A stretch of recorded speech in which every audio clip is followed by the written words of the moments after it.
नमस्कार, मैं Siraj. Mainland China द्वारा ऑटोनोमस हांगकांग रीजन पर अपना नेशनल सिक्योरिटी लॉ लागू होने के बाद अब हांगकांग पहले जितना स्वायत्त नहीं रह पाएगा। इसी बीच एक और घटना घटती है। हांगकांग की कुछ प्रसिद्ध यूनिवर्सिटीज़ की लाइब्रेरी से वहाँ के जो प्रो डेमोक्रेटिक राइटर्स रहे हैं उनकी किताबें गायब होने लगती हैं। हम जानते हैं इसके पीछे की वजह क्या है, लेकिन जो इन किताबों के पढ़ने के बाद जो एक ओपिनियन बनेगा, चाइना जानता है वो इस सिचुएशन को कहाँ ले जाएगा। तो यहाँ इशू ओपिनियन बनने का है, मत बनने का है, और ये भारत से किस तरीके का इसका लेना देना है। आज हम यही बात करेंगे कि कैसे ओपिनियन बनता है, कैसे ओपिनियन बनाया जाता है, और क्या वजह होती हैं इसके पीछे बनने की, और किस तरीके से इसे हम बेहतर कर सकते हैं, बेहतर बना सकते हैं। अब इससे भारत का क्या कनेक्शन है? निश्चित रूप से कोई घटना कहीं घटती है, उससे उसका किसी न किसी रूप में भारत से का संपर्क हो सकता है। ऐसा ही संपर्क हमने यहाँ पे भी महसूस किया। वो ये कि जो काम चाइना की सरकार हांगकांग में कर रही है, वो काम दूसरे तरीके से हमारे यहाँ की जनता और हमारे यहाँ की सिविल सोसाइटी कर रही है। वो कैसे कर रही है, मैं आपको दो किताबों के उदाहरण देके समझाने का प्रयास करूँगा। पहली किताब है पेरुमल मुरुगन की, जो तमिलनाडु के एक प्रोफेसर रहे हैं, एक राइटर रहे हैं, और 2010 में ये किताब प्रकाशित होती है और 2014 में इसका स्थानीय भाषा में अनुवाद किया जाता है। ये किताब पैट्रियार्कल सोसाइटी पे बात करती है, ये कास्ट पे बात करती है, और जो हमारा समाज अंदर से सड़ चुका है ये उसके बारे में बात करती है। विवाद होता है, बहुत गहरा विवाद होता है। 2014 में फिर ये केस मद्रास हाई कोर्ट में जाता है और जजमेंट 2016 में आता है, जो पेरुमल मुरुगन के फेवर में आता है। दूसरी किताब के बारे में मैं आपसे बात करना चाहूँगा, जो भारतीय इतिहास के पिछले 50 साल में सबसे ज़्यादा कंट्रोवर्शियल अगर किताब कहा जाए तो वो गलत नहीं होगा, और उसका नाम है द सैटनिक वर्सेस। ये किताब सलमान रश्दी द्वारा 1988 में लिखी गई, प्रकाशित हुई, और ऐसा माना जाता है कि ये इस्लाम के ख़िलाफ़ बात करती है। इसमें जो चीज़ें बताई गई हैं, जो दर्शाई गई हैं, वो गलत हैं, वो सब मनगढ़ंत हैं। देखिए, मैं आपको बता देना चाहता हूँ कि मैं इन दोनों किताबों का कोई प्रमोट नहीं कर रहा हूँ, और ना मैं इनसे कोई सहमति व्यक्त करता हूँ इसके ओपिनियन से। तो मैं सिर्फ आपको ये बताना चाह रहा हूँ कि किस तरीके से हमारा ओपिनियन बनता है। अब आपको दो काम करने हैं, दो सवाल आपको पूछने हैं। वो ये, अब आप अपने सहपाठी से, अपने साथी से, अपने जानकार से एक सवाल करेंगे। वो पहला ये कि आप उनसे पूछें कि क्या आपका नज़रिया है इन दो किताबों को लेकर। 90% से ज़्यादा लोगों का मानना होगा कि ये गलत हैं, ये नहीं होनी चाहिए, ऐसी बात जो इनमें बताई गई है हम उससे सहमत नहीं हैं। अब आप उनसे पूछिएगा कि क्या आपने इन किताबों को पढ़ा है। 95% से ऊपर लोगों का मानना होगा कि नहीं। यही मेरा सवाल है कि जब आपने इन्हें पढ़ा नहीं, समझा नहीं, तो आप कैसे कह सकते हैं कि ये जो इसमें बताया गया है वो ठीक है या नहीं है, या आप उससे सहमत हैं या नहीं है। तो आपका जो यहाँ ओपिनियन बनता है वो किसी और के ओपिनियन पे बनता है। आपका जो मत है यहाँ पे, आपकी सहमति जो है वो किसी और के ओपिनियन पे है, अपने ओपिनियन पे नहीं है। आपके अपने फैक्ट्स यहाँ हैं ही नहीं। और ये है इन दो किताबों के बारे में नहीं। मैं यहाँ आप कोई और भी इशू ले सकते हैं, आप कोई प्रॉब्लम ले सकते हैं, उनके बारे में आप सहमति आपकी किस तरीके से है, आपकी क्या ओपिनियन है, आप यहाँ ले सकते हैं। कारणों की अगर बात की जाए तो हम इसके कई कारण हैं इसके, हम देखते हैं। पहला ये कि हम रिएक्ट बहुत जल्दी करते हैं किसी भी इशू को लेके, और अगर वो इशू फेथ पे हो, कल्चर पे हो, कुनबे पे हो, धर्म पे, किसी भी चीज़ पे अगर आपके इमोशनली है तो हम और ज़्यादा उसे दिल से लेने की कोशिश करते हैं, ना कि दिमाग से। और कुछ प्री डिटरमाइंड हमारे एक फैक्ट्स होते हैं जो बनते हुए आ रहे हैं, हम उनके ज़रिए अपना ओपिनियन लेते हैं, ना कि फैक्ट बेस्ड ओपिनियन। दूसरी बात ये कि हर ग्रुप का, हर इंडिविजुअल का अपना एक सेल्फ इंटरेस्ट होता है, हर ऑर्गेनाइजेशन का अपना एक सेल्फ इंटरेस्ट होता है। जैसे कि हमने पेरुमल मुरुगन के केस में देखा, जो वन पार्ट विमेन इनकी किताब थी, उसको पॉलिटिकल पार्टी ने, एक आइडियोलॉजिकल पॉलिटिकल पार्टी ने किस तरीके से इस इशू को घुमाने का प्रयास किया। ऐसे ही हम सलमान रश्दी की किताब को देखते हैं, जो 1988 में केंद्र सरकार ने किस तरीके से अपना एक पॉलिटिकल मूवमेंट को तैयार करने की कोशिश की।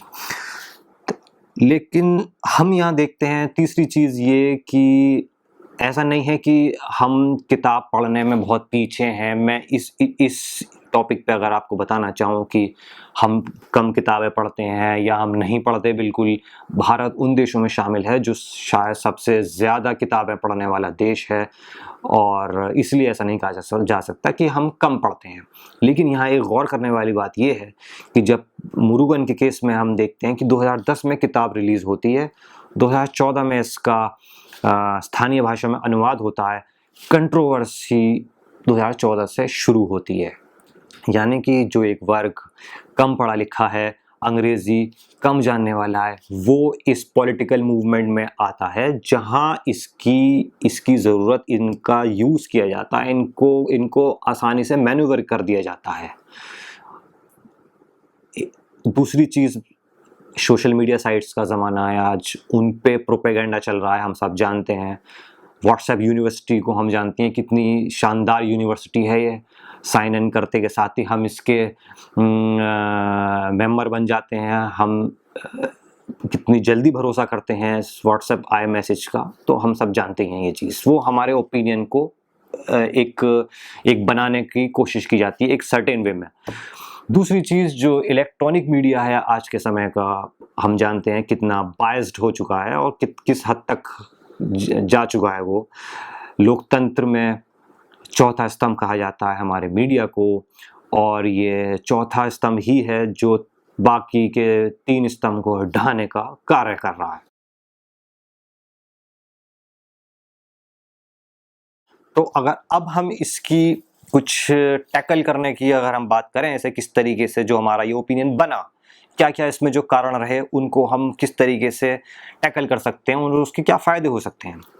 पहला ये कि निश्चित रूप से इन किताबों की अगर बात की जाए तो आपका एक ऑब्जेक्शन हो सकता है, आप असहमत हो सकते हैं कि इनके व्यूज़ को लेकर, इनके पॉइंट्स को लेकर, लेकिन क्या इनको लेकर हम अटैक कर सकते हैं, हैरेस कर सकते हैं किसी को इतना ज़्यादा कि वो डिप्रेस्ड हो जाए, बिल्कुल ख़त्म हो जाए। जैसे हमने मुरुगन के केस में देखा कि उन्हें किस तरीके से हैरेस किया गया, उनसे अनकंडीशनल अपॉलजी करवाई गई, लेकिन जजमेंट उनके फेवर में आता है। लेकिन यहाँ हम अगर असहमत हैं तो क्या हम राइटर से आर्ग्यूमेंट नहीं कर सकते, हम बहस नहीं कर सकते, हम संवाद नहीं कर सकते? तो यहाँ एक संवाद का एक ऑप्शन हमारे लिए होता है। जैसे कि रश्दी के हमने केस में देखा, किताब रिलीज होते के साथ ही उसको बैन कर दिया जाता है। आपने सब रास्ते बंद कर दिए, आपने संवाद का, डिबेट का, बहस के सब रास्ते बंद कर दिए, अब बीच का रास्ता कैसे खुले? रश्दी ने जब इंटरव्यू में कहा भी इस बात को कि कोई ऑथराइज्ड बॉडी ने मेरी किताब को एग्जामिन नहीं किया, किसी ने इस पे बहस नहीं की, इसका जुडिशरी इसका रिव्यू नहीं हो पाया और एकदम बंद कर दिया गया। इससे हमने बीच का रास्ता लगभग बंद ही कर दिया बिल्कुल। अब इसके 2 फायदे हो सकते थे अगर हम इसे बहस की जाती, इस पे बात की जाती। पहला ये कि अगर एक ऑथराइज्ड बॉडी आप को बैठाया जाता और एक राइटर को बैठाया जाता, संवाद होता, दोनों में डिबेट होती, तर्क वितर्क पे बात होती और इससे एक सहमति निकल के आती, एक बीच का रास्ता निकल के आता। जो बीच का रास्ता निकलता, जो सहमति बनती दोनों पक्षों की, निश्चित रूप से वो एक पब्लिक ट्रस्ट का काम करती। ये पब्लिक ट्रस्ट ही होता है जो किसी डेमोक्रेसी में एक बेहतर सिविल सोसाइटी का कार्य करता है और ये एक अच्छे समाज की तरफ लेके जाता है, एक संपूर्ण समाज और एक बेहतर समाज की तरफ।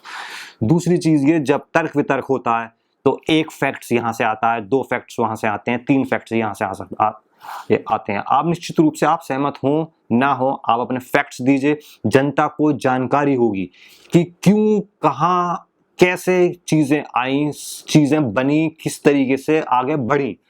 तो हमें कोशिश करनी चाहिए फैक्ट्स पे बात करने की और इससे जनता को एक और भी समझने का मौका मिलता, लेकिन वो नहीं होता है और आपने बैन लगा दिया था, ख़त्म कर दिया था।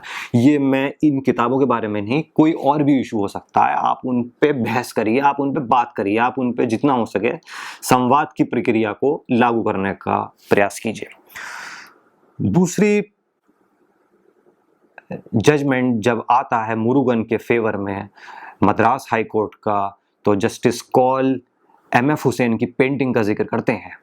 वो बताने का प्रयास करते हैं कि अगर आप एमएफ हुसैन की एक पेंटिंग को पहली नज़र में देखें तो आप पाएंगे कि कितनी ऑब्ससेनिटी है इसमें, कितनी गलत चीज़ दर्शाई गई है, उसकी वल्गरनेस हो सकती है उसमें। लेकिन अगर आप इसको पूरा समझने का प्रयास करेंगे और आप इससे एनालाइज करेंगे उनकी पेंटिंग को, तो आप कहेंगे नहीं, ये तो वैसी है ही नहीं जैसा मेरा एक ओपिनियन आपने बना दिया था। पहली नज़र में जो मेरा ओपिनियन बना है वो ये है ही नहीं, ये इसमें कोई वल्गरनेस ही नहीं है। तो आपको चीज़ें पूरी देखनी है, आपको एक इशू को पूरी तरीके से ऑब्जर्व करना है। ऐसा नहीं कि आपने ये उठाया यहाँ से अपने हिसाब से, आपको अपने कन्वीनियंस के हिसाब से चीज़ें नहीं रखनी है, आपको पूरी चीज़ देखनी है। जैसे अगर हम पीके मूवी की बात करें जो बॉलीवुड में आई थी, आप उनके कुछ सीन्स को उठा के देखिए, आप पाएंगे कि ये धर्म पे प्रहार कर रहे हैं, ये कल्चर पे प्रहार कर रहे हैं, ये सोसाइटी पे एक मनगढ़ंत प्रहार किया जा रहा है। लेकिन आप उस मूवी को पूरा देखेंगे तो आप पाएंगे कि इसमें ऐसा कुछ नहीं है। ऐसे ही डा विंची कोड एक मूवी थी जो कैथोलिक चर्च पे भी बात करती है और वो भी इस तरीके से आगे चलती है। तो हम देखेंगे कि लेकिन इन तीनों ही चारों चीज़ों में हम देखेंगे कि इनका जुडिशरी, इनका रिव्यू हुआ और इन्हें सही पाया गया जुडिशरी के हिसाब से। लेकिन यहाँ सिविल सोसाइटी की भूमिका ज़्यादा बनती है, क्योंकि सोसाइटी को ही अपने आप को बदलना है। जुडिशरी आपको फोर्स कर सकती है, लेकिन आपको मानना, आपको अंदर से सहमति होना, वो आपके अपने ऊपर है। तीसरी चीज़ मैं बताना चाहूँगा कि जब हम इस इश्यूज़ को, इन ओपिनियंस को एक बेहतर ढंग से देखने लगते हैं तो पॉलिटिकल इंटरफेरेंस भी कम होने लगता है। जैसे हमने मुरुगन के केस में देखा, जब तमिलनाडु में किताब रिलीज़ हुई तो कैसे उसका पॉलिटिसाइजेशन कर दिया जाता है, राजनीतिकरण कर दिया जाता है, अपने हित साधने लग जाते हैं। जब आप इसे एक बेहतर तरीके से देखने लगते हैं तब आप पाएंगे कि वो जो पॉलिटिसाइजेशन है इशू का, वो भी कम होने लगेगा। और निश्चित रूप से हम एक दूसरे से जुड़े हुए लोग हैं, हमारी सोसाइटी बहुत जुड़ी हुई है। अगर कोई इशू होता है, उस पर ओपिनियन कोई दूसरे तरीके का आपका बनता है, केरल में अगर बन रहा है जैसे कि मान लिया, और उस कम्युनिटी का, उस धर्म का कोई व्यक्ति है जो टेक्सास में है या टोक्यो में है, उस पर भी असर पड़ता है कहीं ना कहीं। तो आपको, आपकी जो छवि है हमारे देश की, वो भी बिगड़ती है। तो इस छवि को भी बनाए रखने के लिए एक बेहतर ओपिनियन, एक बेहतर मत होना ज़रूरी है। दूसरी बात यहाँ पे ये भी है कि आपका अपना ओपिनियन कहाँ है। आपका तो ओपिनियन दूसरे के ओपिनियन पे बेस्ड है, तो कोशिश ये होनी चाहिए कि आप अपना ओपिनियन अपने फैक्ट्स पे आधारित रखें। जैसे कि गैलीलियो की मैं यहाँ पे बात करना चाहूँगा, जो कि एक महान एस्ट्रोनॉमर रहे हैं। उन्होंने अपने फैक्ट्स पे बात की। निश्चित रूप से चर्च उस वक्त सुप्रीम हुआ करता था और उन्हें सज़ा दी गई, उन्हें हाउस अरेस्ट किया गया, लेकिन बाद में बहस होती है और हम सब जानते हैं कि उनके जो मत थे वो कितने ज़रूरी थे। अगर नहीं होते तो आज दशा और दिशा एस्ट्रोनॉमी की कुछ दूसरी होती। तो कोशिश होनी चाहिए कि हम फैक्ट्स बेस्ड ओपिनियन पे बात करें, जिससे कि एक बेहतर सिविल सोसाइटी का निर्माण किया जा सके। ये आपके लिए भी अच्छा होगा और सोसाइटी के लिए भी अच्छा होगा। जैसे मैंने शुरू में कहा कि चाइना को किताब से डर नहीं है, उस किताब से बनने वाले ओपिनियन से डर है। तो कोशिश यहाँ ओपिनियन को बेहतर तरीके से समझने की, समझाने की होनी चाहिए। चीज़ों को समझते रहिए और इश्यूज़ पर, जी हाँ, महत्वपूर्ण फैक्टफुल इश्यूज़ पर नज़र बनाए रखिए। जय हिंद।